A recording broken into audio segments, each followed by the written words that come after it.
Okay, so we're moving into the second half. We're going to make our way towards Gödel's first incompleteness theorem.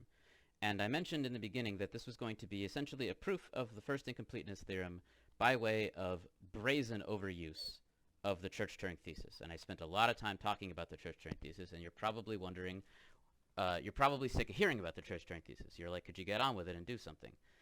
I'm hoping that I've made the Church-Turing thesis very clear in terms of what it's saying, because once I start doing examples of it, you're going to start feeling a lot weirder about it, I think, than you do currently. So what I'm going to do to condition you for that is that we're going to have one very short video where I explain to you what a universal Turing machine is, and I show you why a universal Turing machine has to exist by the Church-Turing thesis.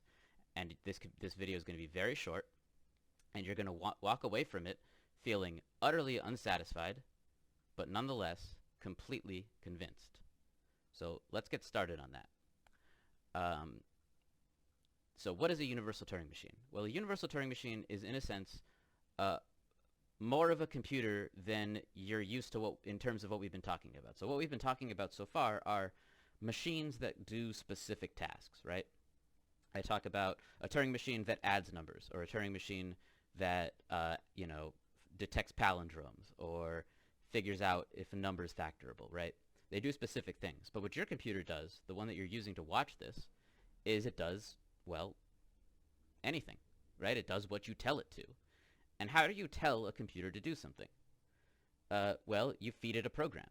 You feed it a string of text, and then it processes that text, and it basically simulates another machine. So that's what. So your computer is a universal Turing machine. It takes as input basically other machines, and then it simulates those machines in the way that you want them to. And so that's exactly what it is. So, but let's define it in terms of Turing machines. So a universal Turing machine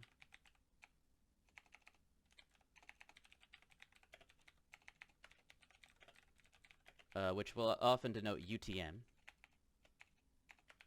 and we'll call it as a machine U, is a Turing machine which takes as input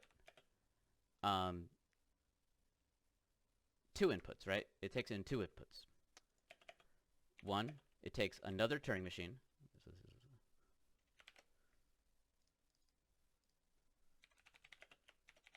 which will denote M, and then two, an input to that Turing machine, that other Turing machine, X, and which returns as output M of X. So basically, the UTM as a machine, U, takes as input a machine M and an input X, and then it spits out M of X. And that's exactly what your computer is doing right now. It's taking as input other programs, and then input to those programs. For example, you use Microsoft Word and you type things into it.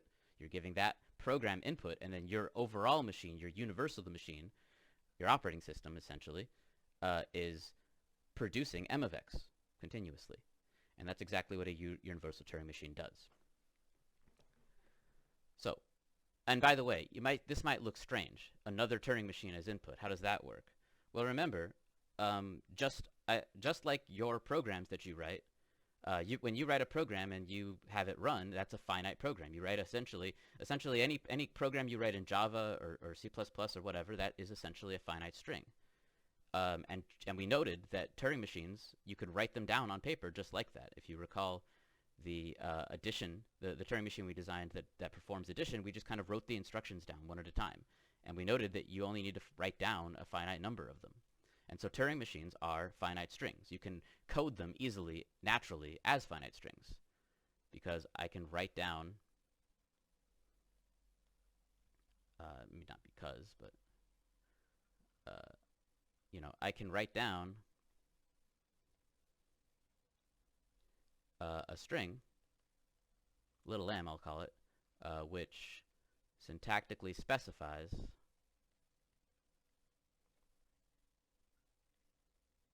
m, capital M. So I can write a string down that describes n because I can give you m on paper, right? As if I could do an example for you right now, I could say design a Turing machine that does this, and you could write down the Turing machine as a finite string. And so that's exactly what this machine U takes. It takes that finite string that gives you the Turing machine on paper, and then an input to that Turing machine, and it spits out the output. So hopefully that makes sense. That's what a universal Turing machine is, and we're going to make extensive use of it. We need to have noted that it exists in order to kind of continue what we're doing. And so what we want to ask with this video is, why does it exist? So, does such a Turing machine exist? And if so, why? So, if this was a rigorous thing, if this was like rigorous math, right?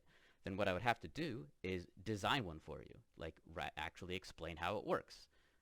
But we don't really need to do that, because check out this argument, this thoroughly unsatisfying but also thoroughly convincing argument. Thoroughly convincing, assuming you understand the Church-Turing thesis. So if you might walk away from this video and you might have to do some thinking about it, but that's why I'm making it intentionally short, kind of to frustrate you a little bit. So here's why here's why a universal Turing machine exists. If I gave you, on paper, a description of a Turing machine,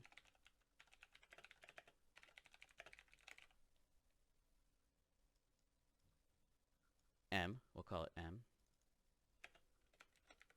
and a string and an input to that Turing machine, and a string X, you could, using a pencil and some time, and maybe going back and reviewing those videos the previous videos, you could on paper figure out what M of X is.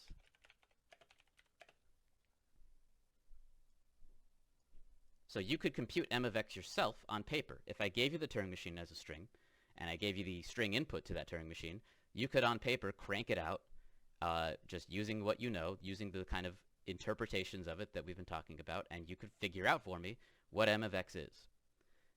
Therefore, by the Church-Turing thesis,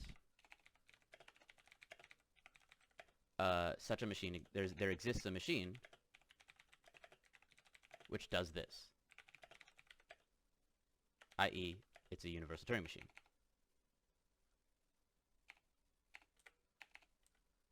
And that machine is a universal Turing machine.